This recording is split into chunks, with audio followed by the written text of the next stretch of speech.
consultant, they do not do all these things. Okay, they take help from finance and all. They do all this configuration. Okay, so how the test transition will be happening, those text key definitions. Okay, so this one also I have never done. So I understood the topic, but this is always I take help from finance people, and they generally do this. Okay, so which wage type is your salary wage type, pay statement and all, bank wage type. So they do all this configuration and all. So only these things.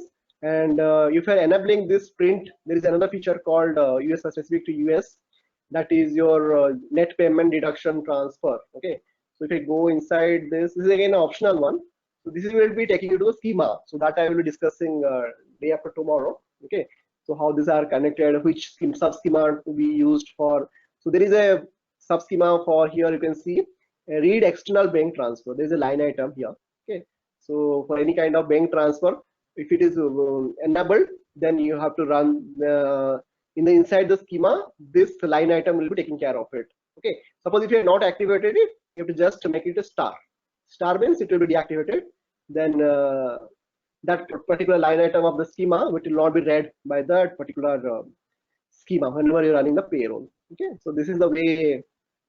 And another thing is check on IT9. IT9 is your info type 9. Is there any bank print zero net check? Suppose somebody is having zero net pay, whether that will be printed or not. Okay, so those kind of decisions you can make, and you can modify the schema after copying to your customer namespace. Okay, but that is a thing. So this is all regarding your today. To summarize, we covered a lot of topics. Like so for additional information, for that reason, I have given certain URL. So as you know, there are a lot of blogs for this. So you have a lot of information, because people have, for more understanding and all, you can refer many blogs. Even the content which I have prepared, I have referred all these blogs, doing a little bit of R&D. So generally, I prefer all those latest blogs and all. These things will be handy for you whenever you will be going through this document and all. Okay. So today we have seen how the finance posting will have the end-to-end process for finance posting. What are the activities as a finance administrator, payroll administrator will be doing in the front end. Also, we have seen as a payroll control center administrator, what are the things we'll be doing. And we have seen two set of configuration. One set of configuration we have seen in the on-premise part, where exactly we understood the topic, like what is a symbolic account and how symbolic account is connected to your waste type and your GL account. What are the activities we have done with doing in the accounting system? What are the activities we'll be doing in the HR system? When I say HR system, that's the payroll system. So those things we have seen, and those are the different steps for your finance posting for the on-premise payroll.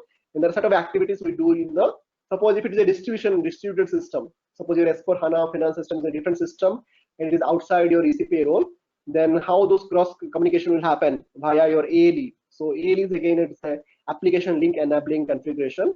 So certain steps are very similar. It is repetitive, like activities you'll be doing in your accounting system, certain activities you'll be doing in your finance or in your payroll HR system, and how those are connected to each other, how those distribution model will be connected, how those are configured. You can take always help from your ALE IDOC consultant. In ABAP also, they have especially very much people who are expert in ALE IDOC. They call themselves IDOC expert or ALE expert. Okay, so those people can help you in this configuration. Okay, so these are different technical object name which you can refer. Okay, so these things are configured in your ALE IDOC. We have seen very briefly, and how this partner profile is configured, and how this setup of accounting systems to connectivity in IDOC and ALE we have seen. How to register those services in technical. It's a little technical, but it is not very difficult as well. Like once you do one time and two time, you'll be confident. But I would recommend for the first time if you're doing, then you can have to take help from your technical integration consultant as well as the ABAP consultant. Okay. So then we have seen how to test. Once this testing is an important activity, once your finance integration is set up, you have to come to this posting document, how to release this document. Okay, how to transfer this document. We have seen the on-premise system as well as here in the SuccessFactors system, like in EC payroll, is a part of your payroll control center. Your payroll process manager will be doing this activity. So once this activity has been done, how finance also will be verifying. We have seen, like in the transaction code FB03, they will go and they will access the document which has been posted in the finance. That we'll see. And at the end, we'll see how this DME and pre-DME program will be looking like, both as well as front end as well as the back end part of the configuration we have to do. And this is the output of a typical DME program, the collections and all. So this is the overall. This is a huge topic, but I tried my best to cover in a very brief. Yes, it's quite a bit. It's quite a lot. Yeah, if you see the document, it is around 200 plus pages. Okay, so it's a lot. So it's a very huge topic, and also it is very scattered. Many people get confused again. Which document to follow, which document not to follow, what are the best practices? It's very typical implementation. People get confused, and how to, from where to start, where to not to start. Okay, so people get a lot of confusion. Actually, SAP also not maintained properly those documentation very serially. So people get already Okay, so that's all for today. Tomorrow will be little technical also. Like we'll be covering like payslip, how to design a payslip. That I will focus. Okay, so then day after tomorrow, actually we're starting with those another two sessions I'll dedicate for one for your pay schema. Like I'll be covering how to calculate. Actually, I prepared 10 different scenarios. So ideally 90% of 90% of the projects will be getting those scenarios. So do not have to worry about it. So those 10 scenarios we will be covering like in the schemas and payroll. So that you did the screenshots for me. Yes, actually I have prepared few things, so that I'll be covering those screenshots. Actually, I have already taken. This is regarding for a payslip. Payslip I'll be covering tomorrow. So payslip, again, there are two types of payslip, but I will be covering the latest one. The old one I will just give you an overview because that will no longer used. The latest one I will be telling you. It is also very technical in nature. Mostly technical consultant do it. But for you, I'll be telling the concept and how you can also configure it. Okay, you can try it because I'm not sure in this demo system I can configure. Because I'm not configured in demo system whether it can be done or not. But the series of systems which I have taken, it should be more than enough to configure any kind of payslip. So this is from my live system. I have taken it or series of. This was for in Australia, I believe, but it is not different for US because the concept. The tool itself the same tool. Okay, I will configure it for Australian payroll, but for US also it is very similar. There's no different. And regarding the schemas and all, I have already created a couple of streams. I've already taken a case 10 different scenario that will be. So these are some old slides I have been posted here because these are not useful for you. But anyway, I'll be sharing everything because people who are not aware of gross, for them actually I have explained all these things. Otherwise, how to create the period work schedule, this actually I prepare for. So these are different 10 scenarios which I have used for Canada payroll, but more or less for US payroll also it is very similar. So this is the, sorry, it is not 10, it's 12 actually. So 12 complex rules. So these different 12 scenarios I'll be going into detail. So whenever you are configuring any kind of modifying any changes, this is the most frequently used 12 example. Yeah, so I'll be more than enough to crack an interview or any kind of. This is more than enough, especially for US and Canada payroll. Thank you very much. Yeah. So, some questions I wanted to ask regarding the one we just covered now. Will it be in the ECP certification? No. Those pre-DME, DME, you do not expect any questions from there. No, the FI. Yeah. FI it will come. FI it will come there. Yes, that's correct. So FI posting, whatever, I think at that point of time I just give an overview, but today I covered very detailed. So this is more than enough to crack your because there will be around 2 to 3 questions from finance posting. This is more than enough. If you see your simple question which I have sent, right? So you can also find out which are the questions, what kind of parts of the questions, or those are very generic questions they ask. They don't go very deep dive. But part of the information which we have in this presentation, right? That is more than enough. To understand, because this is not very different from your original finance posting and all. So they still use the old concept of ALE IDOC if they are transferring. At max they will be asking the transaction code for ALE IDOC and all, which document type they will be posting. This is actually you have to by heart. No way to do something. At this moment you have to just by heart those transaction code and as usual for typical theoretical exams. Okay, so crack the certification.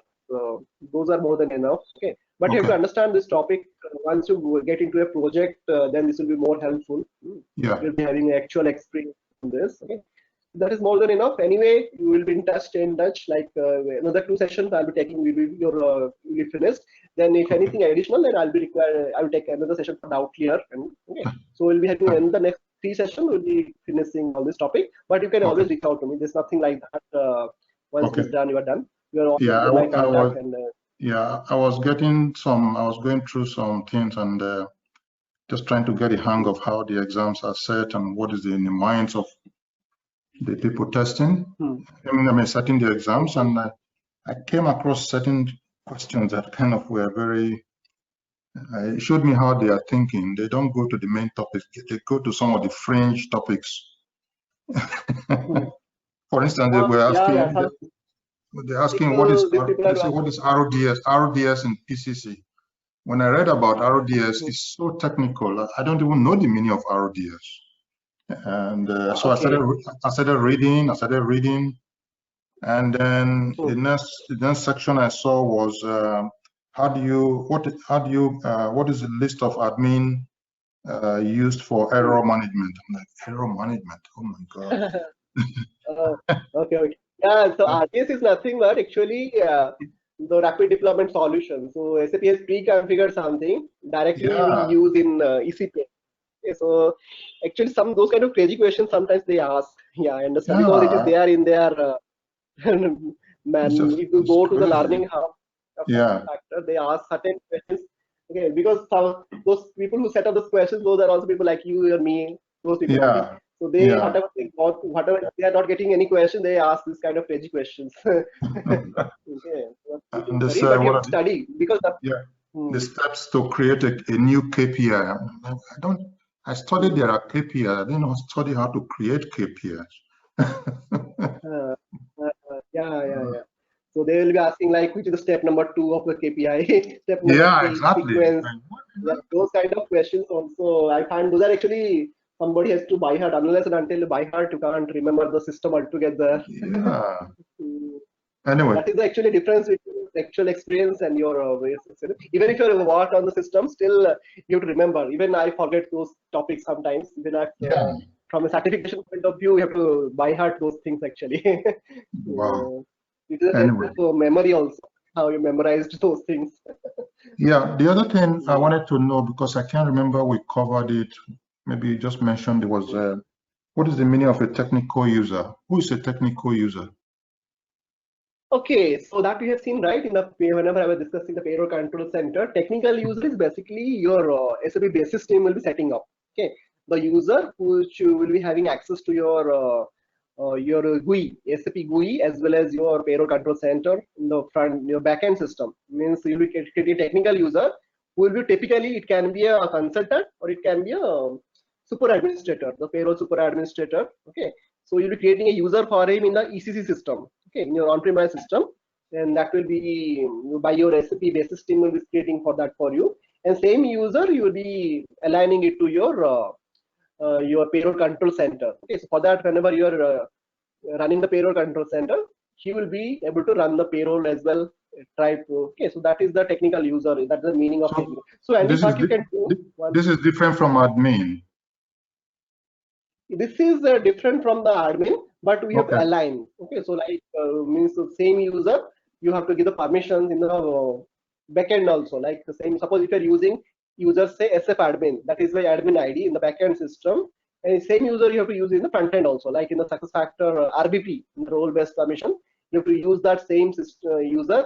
In the provisioning also, the same user means SF admin should be in provisioning access should be given, and you have to connect means the permissions for them.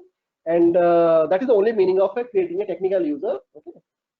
So that is actually because they were asking for the template for the role, the template. So I wasn't quite sure what they meant by the template. Is it like what the kind of activities he or she does in the system? I don't understand what they mean by template. Okay, so that I can find out here. This payroll control center, I think. So maybe what you can do, Andy, what you can do in tomorrow and day after tomorrow, we'll be completing this topic. Tomorrow I'll be covering the payslip, and tomorrow, day after tomorrow, will be or if it's possible, tomorrow itself I can start that your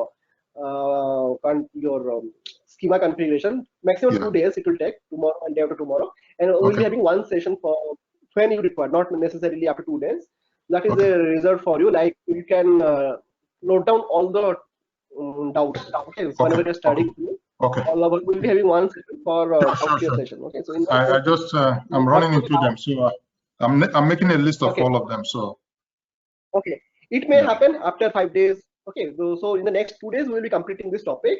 So once we are done, we'll be having one session. That is a different session for only for doubt clearing and all. So in that session, we'll be covering whatever.